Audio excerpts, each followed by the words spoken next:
Hello students, welcome to Inus Computer College.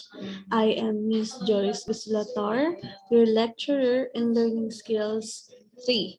Now we will discuss about lesson 1 is rethinking learning. Under of rethinking learning, we will discuss new understanding leads to new possibilities, changing conceptions and new educational approaches, and what is intelligence? 9 types of intelligence. Now let's proceed to our discussion. Okay, diversity kit. Every student that set foot in our schools has the potential to succeed. Yet, many group of students get left behind not because they can't succeed, but because the school or school practices prevent students with different learner style from being able to demonstrate their talents, current demographic trends, and projection regarding the cultural and linguistic diversity of the U.S. indicate the importance of improving the educational experience of underserved student population. A quality public education system is one that accepts the challenge of serving its diverse student populations. To meet the challenge, public education need to integrate science and social science research on human development and diversity with current education reform initiative and practice.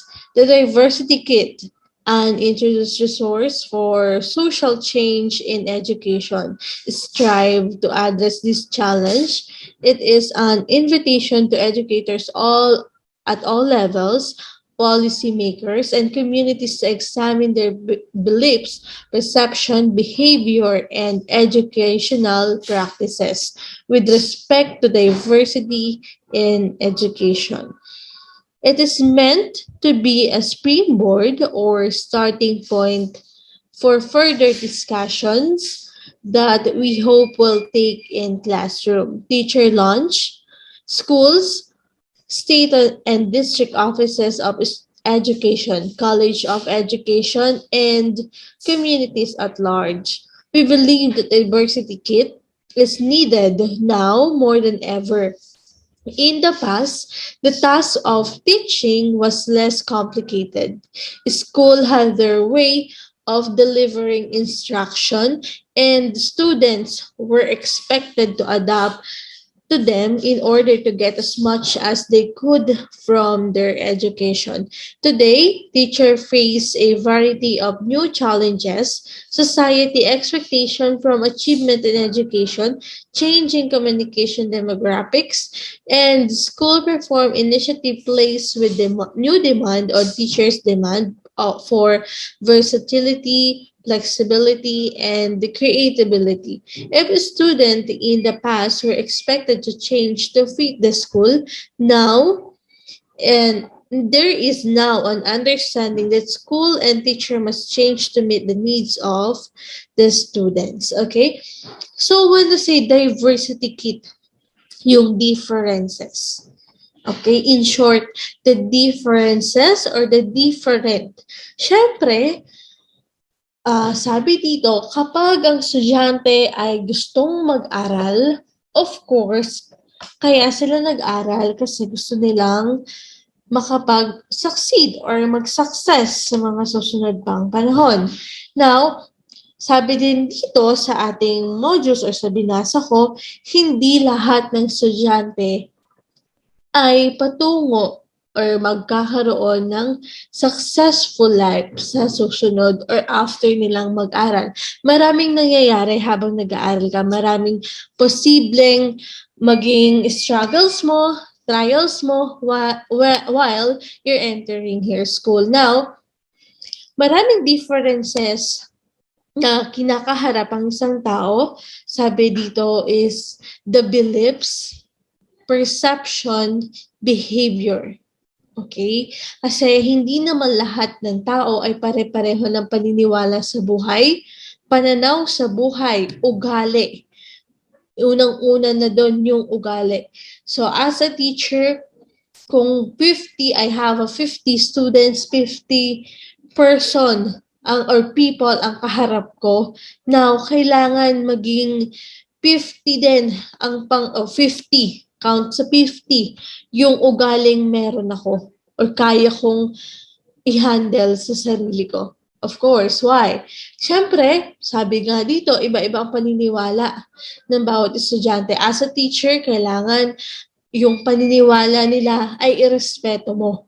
Okay? Kung sa tingin mo ay baluktot yun para sa'yo, well, we have the differences nga, the diversity na kailangan natin ma-adapt sa sarili natin. Okay? So, 50 students, as one teacher, kailangan ma-adapt mo lahat ng ugali ng mga estudyante mo para makuha mo yung interest nila. Ganun din as a student. Meron kayong mga makikilalang tao soon, first meet na tao na hindi nyo alam kung ano yung ugali, ano yung behavior, ano yung pananaw niya. Siyempre, as a first meet, kailangan alamin mo, kailangan din i-adapt mo sa sarili mo at yung mga paniniwala nila para magkaroon kayo ng connection or understanding.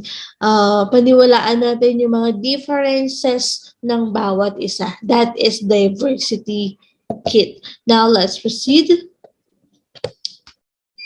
Diversity drives creatively and innovation. Every culture, every nationality, every single person sees the different or the world in a different way. Similarly, if every culture, nationalities, and person has different knowledge, perspective, and points of view. When all of these difficult or different views are shared together, miracles can happen. Okay? Yun nga yung sabi ko sa inyo kanina, hindi lahat ng tao pare-pareho. Okay? Sa kulturang Pilipino, of course, may alam tayong ibang kultura, ibang pananaw, ibang nasyonalidad o nationality.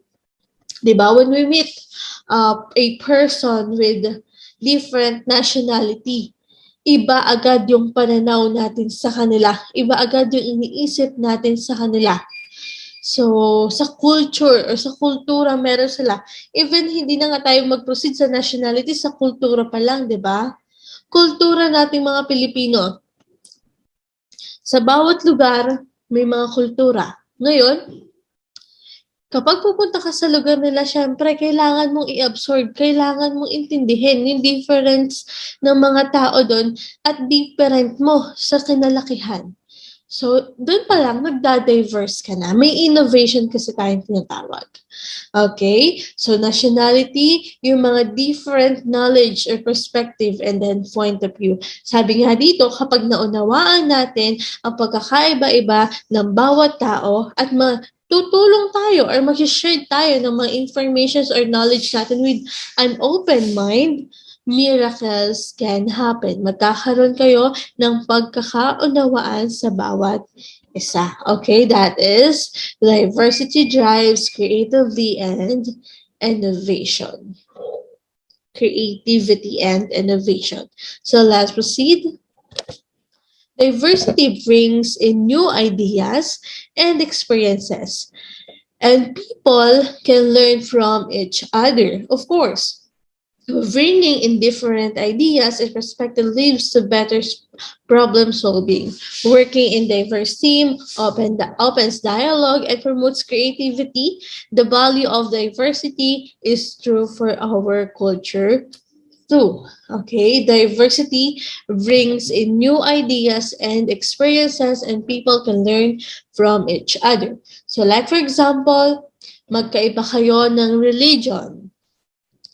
So, you are open-minded person and then also your friend is an open-minded person. Now, you are sharing your thoughts regarding with your religion. And then, of course, your friend sharing some ideas regarding with his or her religion. Now, kailangan nyo intindihin yung isa't isa para magkaroon kayo Or in that way, matututo kayo sa bawat experience na naranasan ninyo doon sa religyong sinalihan or kaanib or kaangkop kayo. Okay? Hindi lang yan, politics. Kung meron naman kayong bukod na sinusuportahan na politiko, so minsan kasi kapag mga ganyang usapin, nagkakaroon ng friendship over or hindi nagkakaunawaan kasi nga may sarili-sariling paniniwala. Now, kailangan mong intindihin ang bawat isa para magkaroon kayo ng learning, matuto kayo sa bawat isa or bawat mga sinasabi ninyo. Sabi, bringing in different ideas and perspective leads to a better problem solving. Kung meron man kayong pinoproblemang dalawa, now pag-usapan ninyo, magbigay kayo ng mga halimbawa na pwedeng mangyari or pwedeng gawin do sa pinoproblema ninyo, and then at the end of the day, you're going to masosolve yung problema ninyo, and now, magkakaintindihan pa kayo at matututo kayo sa isa't isa. Okay? So, open lang. You just need to open-minded for everything na minsan nagkakasalungat kasi ang ideas ng bawat tao na open-minded lang, intindihin nyo yung bawat side ninyo, and at the end of the day, yung problem ninyo is masosolve na. Okay? Just understand each other. Next, importance of diversity in the workplace. So, ito, first, make it a continuous process. Tuloy-tuloy lang, huwag hihinto sa mga ginagawa or yung sa mga process na kailangan ninyong gawin. Hindi babalik sa past, just continuous. Hire leaders who understand the importance of this value. Of course, kung maghahanap ka man ng leader mo or mahahanap ka ng something or someone na magli-lead sa'yo, unahin mo or piliin mo yung mga taong naiintindihan yung ganitong problema. At binavalue niya to. Para sa ganun, magkaintindihan kayo.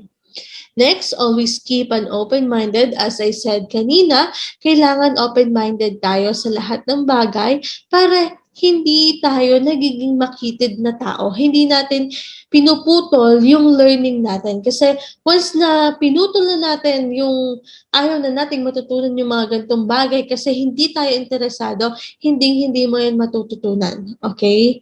Hindi ka madadagdagan ng information. Now, if you want to learn something new, just open-minded. Next, help employees feel comfortable expressing themselves. So, kung may mga kaibigan man kayo, hayaan nyo sila na maging komportableng maglabas ng saloobin nila. Okay?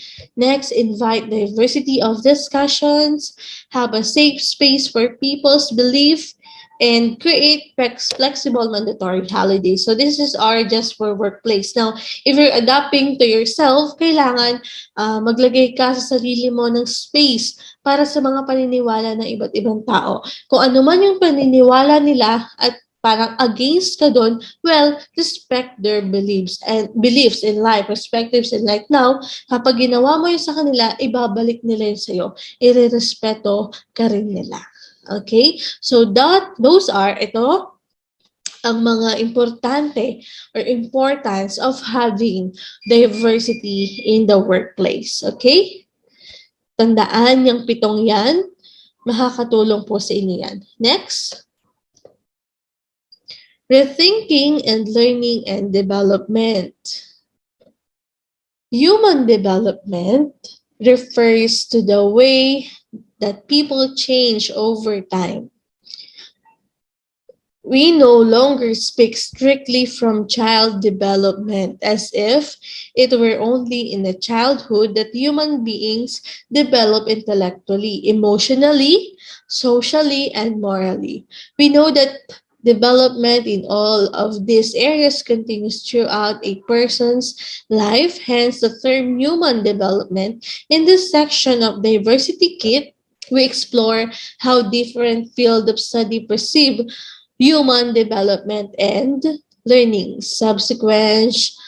section of the kit focus more especially on the role of school and formal classroom instruction in fostering development, especially in relationship to culture and language. Okay? Rethinking learning and development as a human or develop human development. Okay, sometimes yung human development natin sa pagkatao natin is nakukuha mo na yan sa bahay bago tayo lumabas ng bahay natin as nung mga bata pa kayo, marami na kayo natututunan sa loob pa lang ng bahay. Doon nagsisimula yung lessons, okay? Pag lumabas tayo, doon ba tayo mas matututo ng maraming learnings? Now, yung develop na meron tayo ngayon is nanggagaling na sa experience. Okay? So before, ng mga bata pa lang tayo at wala pa talaga tayong alam na gawin, sa bahay nagmumula lahat ng mga emotionally, morally, socially, intellectually na mga development. Okay? From the brain. Matatandaan lahat ng ginagawa, lahat ng naranasan. So there's a lot of human development. As we age, marami talagang development sa atin, yung mga pagbabago sa atin. Okay? Next, many of us learned a supposedly universal theory of development that was actually based on Western European and North American values and child rearing methods. We now know that normal development varies from culture to culture depending on how children can socialize by their parents and community. The fact that parents from different cultures may have very different goals from their children and therefore different ideas about how children or adults think and learn allows to understand why not all children learn the same skills and behavior and the same schedule or in the same ways. One of the most important changes in views of human development is the recognition that culture play a key role.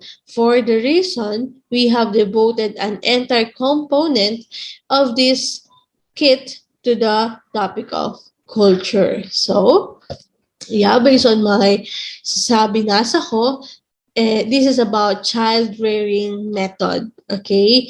So we now know normal development. So it depending kasi sa pagpapalaki ng parent kung paano ka magkakaroon ng human development. So it depends on the parents kung paano kanila i-socialize sa iba't ibang tao, kung paano kanila palakihin as anak nila. Okay, so as also kung paano kanila pakalakihin sa kulturang kinasanayan nila. As you're getting older, there's a lot of cultures na mai-encountered mo, there's a lot of beliefs na mai-encountered mo.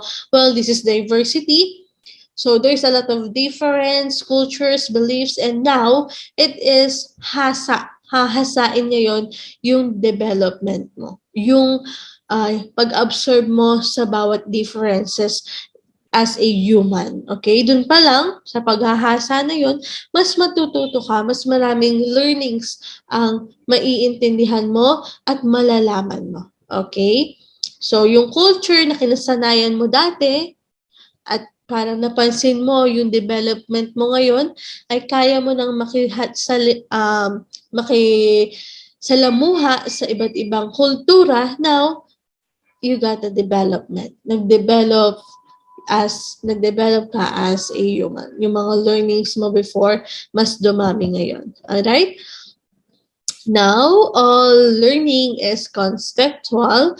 Learners must make connection between their own understanding and new ideas and information from the classroom. Materials that represent a cultural point of view that may not apparel their own. This means the student must do the work establishing the relationship between curriculum and meaning in their daily lives.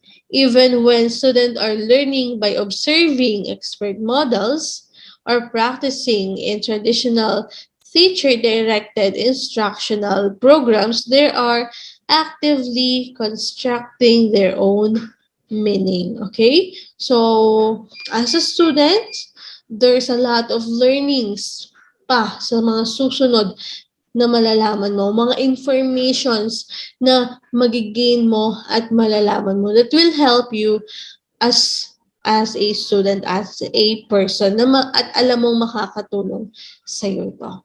Now, all of the experiences, lahat yan magde-develop, all of the failures, lahat yan may lessons, and that is your development as a human. Alright? That is about your thinking, learning, and development. Now, let's proceed. Understandings lead to new possibilities. If we continue what the past 2 decades have taught us about how students learn with a more inclusive philosophy, the belief that all students, not just a few, deserve a top-notch education, we can make great stride towards meeting the needs of all students and towards establishing a truly democratic society. Research in the field of cognitive, developmental, and cultural psychology, biology, and neuroscience, cultural anthropology, social linguistic, and sociology has provided valuable information to educators, family, and communities. We have learned at least three important and iterated things from this body of research. Now we will discuss about the new understanding leads to new possibilities. So, sa mga susunod na lessons, we will discuss about cognitive developmental and cultural psychology and more on. So let's proceed to our next discussion. Intelligence is malleable, molded by culture, expectation, experience, and opportunity. This means that educational opportunities can build any student's actual intelligence. When you say malleable, ito yung parang mabilis kang maturuan, mabilis mo pang maa-adapt. Ang intelligence kasi is hindi agad-agad nagkakaroon or hindi agad meron ka na talino. Ito ay base sa mga natutunan at mga karanasan mo na. Siyempre, like for example if you're going to somewhere that you are not familiar, now, wala kang alam kung saan, paano ka sasakay, saang lugar, at paano yung way ng papunta doon, right? Wala kang alam, di mo alam yung place. Based sa pagtatanong-tanong mo sa iba't ibang tao, natuntun mo yung lugar. Now, that is another information converted into learning and another or additional intelligence para sa'yo. Kasi nalaman mo kung paano at anong way at kung paano, ano ang mga sasakyan papunta doon sa lugar na yon. Okay? Molded, sabi nga dito, binubuo ng cultural expectations ng mga experience and opportunities na nakukuha mo. Alright? And dito kasi, ang sabi ko nga kanina, ang talino is minsan given or gifted, but meron ka pa rin talagang kailangan malaman. At paano mo malalaman yung bagay na yun? Siyempre, kailangan mong maranasan. Okay? So, for example, again, sa pagkuha ng kurso, sa una, alam mo siya, may konting alam ka, kaya nga yun ang pinili mo kasi doon ka interesado at may kaalaman ka regarding doon. But meron pa talagang deepest learning na matututunan mo while you're taking that course. Okay? mas meron ka pang matututunan, mas meron ka pang mga information na magigain sa pag-take ng kursong yon kahit na meron kang konting background regarding doon. Okay, yun yung sinasabi ko sa inyo na mamolded siya ng experience at oportunidad. That is, sabi din dyan is nakakapag-build mga opportunities can build a students an actual learning. Yung tinatawag nating actual learning, yung natutunan ninyo unexpectedly because of your experience and opportunities. Intelligence is not a single identity, but takes many forms. Most schooling tends to draw upon only a fraction of student intelligence. This means that to teach more students successfully, we need to expand our repertoire of teaching methods. Okay, when we say intelligence is not a single entity, hindi lahat ng talino ay iisa. Hindi lahat ng estudyante ay marunong gawin ang isang bagay. So, like for example, you are good in math and your friend is good in English, 'di ba? Yung dalawang subject na yan, laging nagtatalo yan eh. So, ikaw, napakagaling mo sa math, pero mahina ka naman sa bagay o sa subject na English.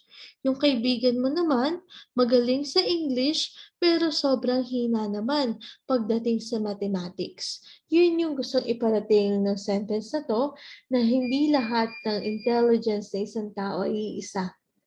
Hindi lahat ng gusto ng tao ay iisa. We have 9 types or distinct intelligence exists. Later on, I will discuss what are the 9 kind or types ng intelligence exist. Okay? So let's proceed. Both human development and schooling have a social-cultural basis. Cultural values influence both human development, including language, values, perception, motivation, emotion, and interpersonal behavior, and in schooling, how we teach and learn. So both human development schooling have a socio-cultural basis. Of course, kasi doon tayo nabibuild, doon tayo natututo, yan, may binigay na mga example ng cultural values influence both human development. So regarding na dyan, yung mga language natin, yung values natin, yung perceptions, yung motivations, the emotional, and so on and so forth. That is the human development. And schooling have a social-cultural basis. Now, let's proceed to the last one. Okay, so learning is not only an individual psychological process but a social process involving the student's interaction with others directly or indirectly. Therefore, we need to become more conscious of values held by students and their families and of the cultural values implicit in schooling. In short, we need to understand the nature of work social context in which learning take place at home and in school. Do you know, students, we have two categories of learning.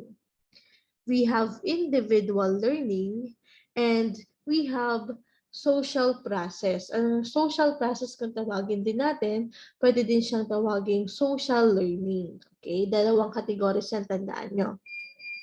Ma'am, ano pong pinagkaiba ng individual sa social? Okay.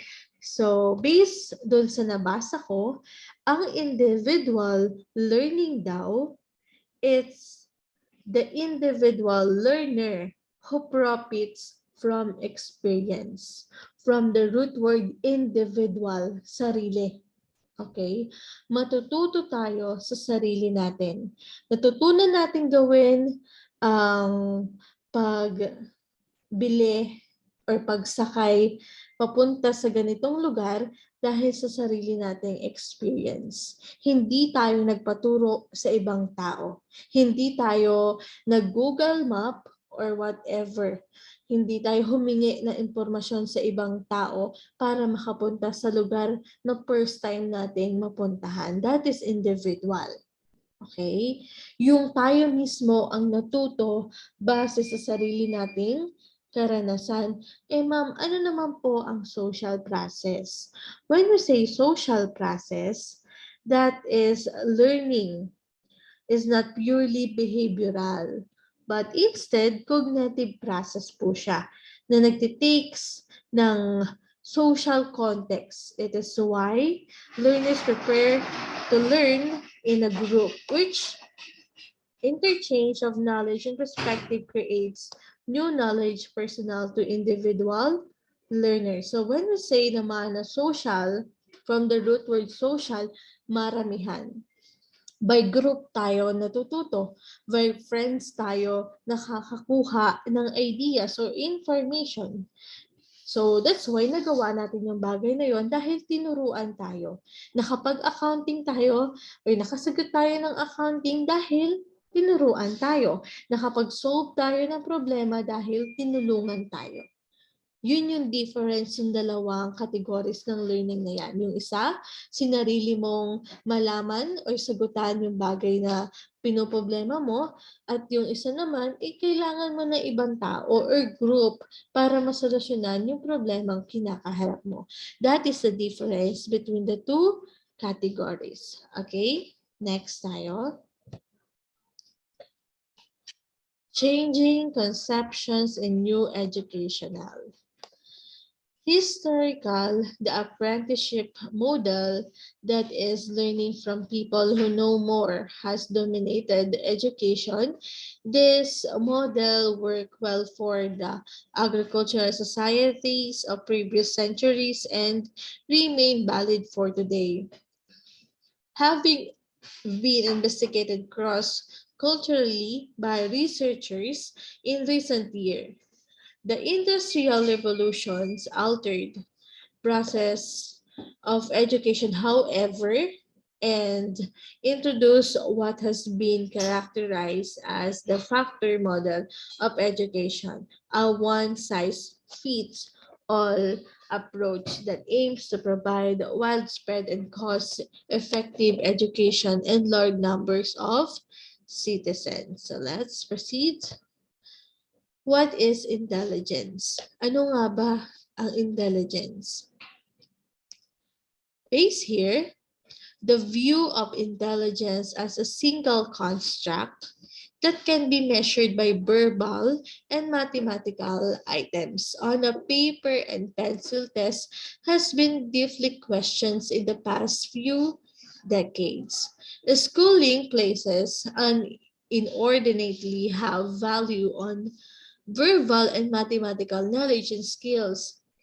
It relies on these capabilities to sort and select students some for instruction that will give them access to broad opportunities and the others for instruction that is an endless cycle of basic skills, even within the scope of verbal and mathematical knowledge and skill. Schooling focuses on a very narrow band of tasks. In the verbal area, for example, schooling typical focuses primarily on reading and writing, paying only slight attention to oral expression. As a consequence, teachers perceive many students to be deficits in verbal ability, when in fact they maybe have a good oral skills. As teachers soon learn when they devise way to connect popular form of oral performance to school activities. In addition, reading and writing can be more successfully connected to students' knowledge and interest by expanding the topics and purposes for writing activities and expanding the range of authors read. Ano nga ba ang katalinuhan? Okay, maraming measures tayo dyan. Pwedeng by verbal, kung paano ka sumagot, by mathematical, kung paano mo solve ng mga math problems by into paper and pencil test. Yeah, minsan kasi akala natin sa pagre-review or pagte-take ng test is nakakatalino. Minsan, nagre-review ka lang kasi tomorrow is your exam. Tomorrow is your quiz. But at the end of the day, nakalimutan mo na rin siya kasi tapos na yung test. Okay? So, are you really into the best way to learn is based on your experience? Diba? Once na-experience mo na lahat ng bagay na yan at ginawa mo talaga siya at gusto mo talagang gawin yung bagay na yon, dun ka matututo. Okay? Hindi yun based sa na-memorize ko to, matalino na ako. Nagawa ko to, matalino na ako. No. Okay? This is based on your own skills and knowledge. Now, let's proceed. Multiple intelligence theory suggests that individual possess each of 9 intelligence to some degree, but that some of intelligence are more highly developed than others. Yung mga pangalang binanggit, Perkins 1999, Sternberg 1985, and Sternberg and Williams 1998. Sila ang nag-emphasize sa existence of multiple intelligence o itinatawag nating MI. But conceptualize the varies of human intelligence differently from Grandler. Steenvern includes metacognition as one component. At si Perkins naman, include reflective intelligence. Wilson and John, around 1999, offered the following definition of reflection and metacognition. So always remember those important persons na nandito sa topic natin. Sila ang mga gumawa at nag-write, nag-author ng mga nababasa nyo ngayon. Okay, the first MI is the reflection. When we say reflection, involves analyzing and making judgment about what happened. It is integral to every aspects of learning. It is part of, and occurs after learning. So reflection. When we say reflection, have you ever experienced na pinaggawa kayo ng reflection paper? Okay, when we say, yung sa mga hindi pa, when we say reflection paper, ito yung type of paper that requires you to write your opinion regarding on the topic na pinapagawa ni teacher or pinabasa ni teacher, supporting with your observation and personal examples. Okay? So ito yung base nga sa mga opinion mo regarding sa topic na binigay sa'yo. And then also, kailangan magbigay ka ng obserbasyon mo kung ano yung nangyari doon sa binasa mo, sa pinanood mo, or whatever na pinagawa sa'yo. And also, your personal example. Okay? Mag-iisip ka, magre-reflect ka kung ano yung mga natutunan mo. Analyze. Mag-a-analyze ka sa mga bagay na itinuro sa'yo. Next, metacognition. Metacognition. Metacognition refers to knowledge individuals have of their own thinking process and strategy and their ability to monitor and regulate this process. This requires learners to analyze, reflect, and monitor their own learning. Metacognition, for example, is knowledge, awareness, and control of cognition.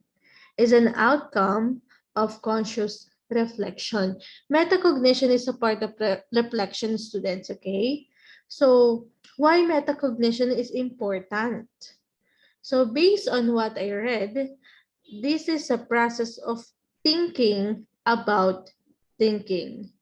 It is important in every aspect of school and life since it involves self-reflection on one current position, future goals, and potential action and strategies and results. So that is the metacognition. It empowers students to think about their own thinking. Let's proceed. Okay, so let's proceed. In 1983, Mr. Howard Gardner, a American developmental psychologist, made these 9 types of intelligence. Okay, when we say GPA, this is the grade point average. This is a measure of your performance. Let's proceed. According to psychologist Howard Gardner, the first type of intelligence is naturalistic intelligence. Have you noticed how people can make anything grow? It is as if they have a green thumb. Others connect with animals easily, and some are completely at home in nature. Naturalistic intelligence describes people who are sensitive to the natural world. They enjoy being outside, nurturing, and exploring the environment. People with high naturalistic intelligence are sensitive to subtle change in nature and the environment around them. When you say naturalistic, sabi nga dito, is yung green thumb, yung meron kang or mahilig ka magtanim, malapit ka sa nature, mahilig ka sa nature. If you are kind of people na gusto ang nakikita is more green or green leaves now, you are a naturalistic intelligence or you have a intelligence na naturalistic. You are sensitive to the moment and can benefit a hunter-gatherer. And also, yung mga farmers. Ito yung mga magaling or marunong magtanim at nabubuhay yung mga pananim nila. Meron kasi mga tao, like for example ko yung sarili ko, kapag nagtanim ako ng buto, hanggang buto na lang siya. Hindi po siya tumutubo. So meron namang mga tao na ako yung type ng mainit ang kamay. So hindi nakakapagpatubo ng mga halaman. But mahilig ako sa mga halaman. I love trees, I love flowers, but yun nga, hindi ako green thumb. And some of people naman is magaling magpatubo ng mga halaman. So yun yung mga tinatawag nating green thumb. So ito yung mga taong mahilig mag-unwind sa mga relaxing na lugar. Like for example, sa mga park na punong-puno ng mga halaman. So you are a naturalistic person. Okay? So let's proceed to the musical intelligence. Ikaw ba ay isang musical intelligence? Not everyone has a green thumbs and a love for a great outdoors. Instead, some people are naturally drawn towards music. People with musical intelligence are generally more sensitive to sound and often pick up on noises that others would not normally be aware of. They have an excellent sense of rhythm and the ability to recognize tone and pitch. More often than not, they play an instrument or not involved in music as a profession. Musical intelligence, you can write and arrange your own music. Isa ka ba sa musical intelligence? Yung tipong isang turo lang sa'yo maggitara, marunong ka na agad kinabukasan or nagigets mo na agad kinabukasan. Or ikaw ba yung tao na kapag merong narinig na hindi nasa tono ang mga gitara or mga instrument, napapansin mo agad? Minsan kasi may mga taong they love music but they didn't know what yung pinaka tama or correct. Basta mataas ang boses, maganda na yan. Pero dun sa mga mahilig talaga sa music at alam na alam ang bawat pasikot-sikot na music, alam nila kapag nasa tama yung tono ng the way ng pagkanta or pagtugtog ng mga musika or mga instruments. So, isa ka bang musical intelligence? Now, ask yourself. If you're going to ask me if I am musical intelligence, I think I'm not. Now, ask yourself. Next tayo. For the third type of intelligence is the logical mathematical intelligence. Are you a logical, mathematical intelligence? So sabi dito, of all the types of intelligence, logical, mathematical intelligence is the most similar to what we typically associate with general intelligence. So people with this type of intelligence are excellent at math and working with numbers. They can recognize patterns easily and work out process in logical manner. They have excellent reasoning skills and can often talk themselves out of trouble. People with high logical mathematical intelligence are often drawn to games involving strategy and the solving of puzzles. So for example, logical mathematical intelligence, yung mga fractions sa school, isang turo lang ni teacher, nagigets mo na agad kung paano hahanapin si Y at paano hahanapin si X. Another, if you are good in playing chess, you are a logical mathematical intelligence, yung magaling sa logic. Okay? Formulas in solving is your expertise, kung baga. Dun ka magaling at dun ka nag-excel, ikaw ay isang logical and mathematical intelligence. Next, existential intelligence. While many people or why many of us are happy with going about our lives day by day, people with high level of existential intelligence often think more deeply about daily occurrences. They ask questions similar, why are we here? And what is the point of all this? They are often deeply philosophical thinkers and they have the capacity to look for answers to questions bigger than themselves. Existential intelligence is also often called spiritual or moral intelligence. Isa ka bang existential intelligence? Your philosophical mind keeps you up night and minsan mapapatanong ka, ano ba ang purpose ko? May purpose ba ako? Ano bang dapat kong gawin? Okay? Meron pa ba akong kulang? Para ba bukas, ano ba yung gusto ko? Sa mga susunod, when I get in college, ano bang gusto ko? Kapag nakapagtapos ba ako ng kolehiyo, anong trabaho ang makukuha ko? Yung sobrang lalim na ng iniisip mo gabi-gabi. Have you ever experienced that? At the end of the night, nasasagutan mo at nabibigyan mo ng solusyon yung mga malalalim na iniisip mo. If you are like that, then you are a existential intelligence. Okay, next, interpersonal intelligence. Do you have a natural ability to get on well with others? Are you good at reading people and social situation? If in this case, chance are that you are a high level of interpersonal intelligence. People with this type of intelligence are often good at reading verbal and non-verbal cues, as well as determining temperament and mood.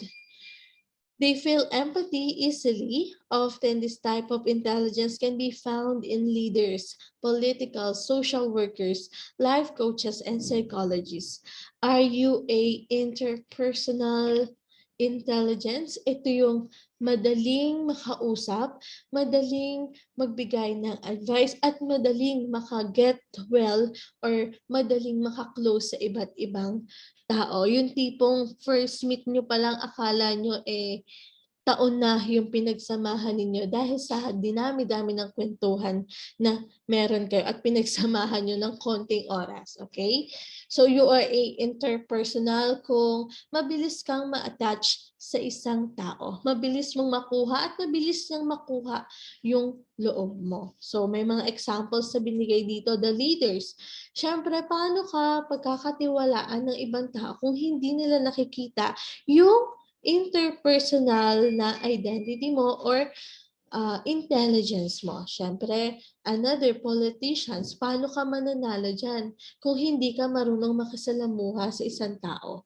Lahat ng politicians, sila ay merong interpersonal intelligence. Social workers, life coaches, isama na natin dyan ang mga teachers. Kasi, sabi ko nga kanina, sa 50 estudyante, bihira dyan talaga ang hindi mo makaka-close. Lahat yan ay makakausap mo at once na nag-get to know each other na kayo now, ikaw na as a teacher ang bahala sa kanila, and then that is being a interpersonal intelligence. And also psychologists din yung mga pinagkakatiwalaan ng iba't ibang tao, pinagkikwentuhan ng mga importanteng bagay para masolusyonan yung kanilang problema. Ikaw ba ay isang interpersonal intelligence? Now ask yourself.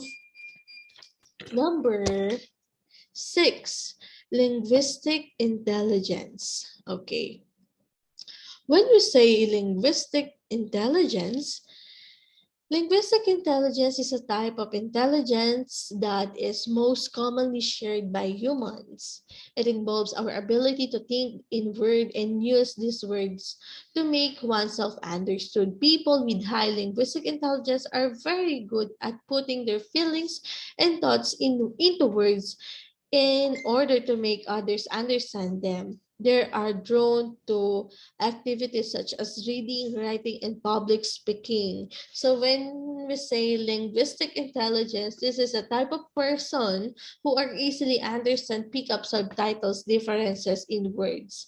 So like for example, if you are mahilig manood ng mga Korean novelas at agad mo naman naiintindihan yung mga sinasabi nila at marunong ka at sa sandaling 16 episodes na pinanood mo is marunong ka na umintindi kahit pa konti-konti ng lengguwahe nila, then you are a linguistic intelligence.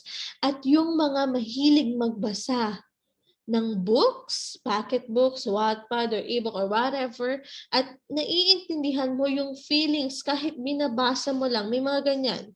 I don't know if some of you naranasan na yan. Yung kapag binasa mo, kahit binabasa mo pa lang, meron ka ng imaginations na nakikita based sa pagbabasa mo at nauunawaan mo at nararamdaman mo talaga yung binabasa mo. Then you are a linguistic intelligence. Okay? So let's proceed. Okay, so number 7 is bodily kinesthetic intelligence. People high bodily kinesthetic intelligence have an excellent sense of timing and a great mind-body coordination as well as fine and gross motor skills. They are able to use their bodies to convey feelings and ideas, and as a result, they often take up roles in dance, sports, and medicine. They use their bodies to solve problems and create something meaningful. So you are a body or bodily kinesthetic intelligence when you're great in timing, sabi dyan, motor skills, athletes, and dancing. So perhaps you are a dancer, maybe you can excel in athletic field, and you are a body or your mind and body are in one harmony. So yung isip mo at katawan mo na pagsasabay. So like for example nga dito, yung athlete, yung dancer. So syempre kapag atleta ka, sa una mahihirapan ka, but matututo ka at gagaling ka pa. Meron kasing kasibahan tayo na kung kaya mo, kaya ko, I can dance, but I can dance na isang turuan lang, alam ko na. Kailangan a week or 1 week bago ko matutunan yung 8 steps. Like for example, so mahirap akong turuan, may mga tinatawag na tayong parehas kaliwa ang mga paa. So yung mga more on athletics. So, hindi lahat kaya makipag-compete as atleta. So, may mga lampa, kung tawagin natin, hindi nila kayang maging atleta. So, kung kaya mo gawin ang sumayaw, kaya mo or marunong ka maging athletes, now you are a bodily kinesthetic intelligence. You have that kind of or type of intelligence. Mabilis pumick up ng mga steps. Now, intrapersonal intelligence for number 8. When we say intrapersonal intelligence, this is, do you understand your thoughts, feelings, and emotions are you able to use this understanding in your everyday life? If this is the case, you probably have a high interpersonal intelligence. Intrapersonal intelligence refers to an understanding of oneself and the human condition as a whole. There are known as self-smart people, and despite having a deeper understanding of their own emotions, they are often quite shy. Philosophers, spiritual leaders, psychologists, and writers usually have high intrapersonal intelligence. Okay, when we say intra-personal intelligence, ito yung mga taong quiet person lang. Ito yung parang iniisip mo na your mind is your safe haven. Ito yung kabaliktaran ng interpersonal intelligence. Kasi si interpersonal, kung babalikan lang natin, ito yung mabilis makaget along with other person. Ang intra-personal intelligence naman, ito yung mga quiet person lang na maraming thoughts or feelings na sinasarili lang nila. Hindi sila yung mapaglabas ng mga ideas, but they are smart in their own naman. And ito, binigyan tayo ng mga ideas kung ano-ano ba yung mga intrapersonal, philosophers, spiritual leaders, psychologists, and writers. And yeah, that are the usually high intrapersonal intelligence. Kasi some of the writers are not talkative. Mas pinipili nila. I watch movie before na isa siyang writer ng comics na nasa madilim lang siyang lugar. Ayaw niya ng maraming taong nakakasalamuha kasi nawawala siya sa focus. Gusto niya siya lang.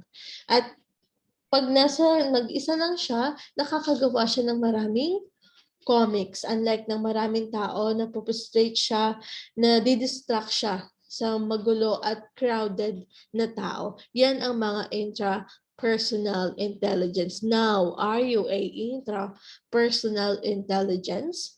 Ask yourself.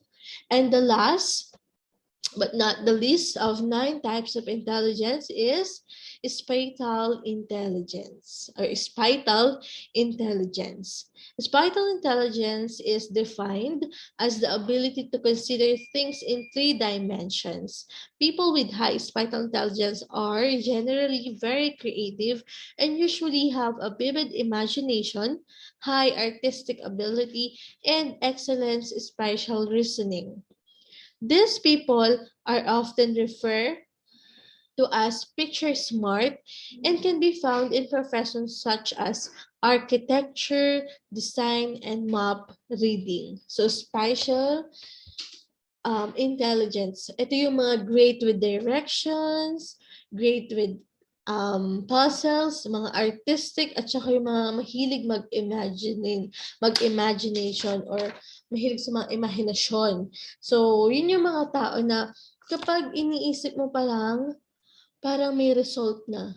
So, yung mga architect, di ba, nagdo-drawing lang sila, pero yung mind nila yung gumagana. At kapag natapos na nila yung drawing, napakaganda kasi nga, nai-imagine na nila yung gusto nilang mangyari. Okay, yung mga designs, yung mga gowns, yung mga mahilig sa gowns, nagdo-drawing sila ng mga gandang gowns na alam nilang papatok at alam nilang babagay do sa taong magsusuot. So, yun yung mga taong merong spatial intelligence. Yung indeed na marunong sa mga artistic ability. So now, are you a spatial intelligence? So, these are the 9 types of intelligence. So, my question for you, so this is the last discussion for today. My question is, what type of intelligence do you think you are? So, 9 yan, isipin mo kung ano ka sa 9 na yon. Thank you for watching and thank you for listening. I'm hoping that you learned something new today. See you on our next meeting.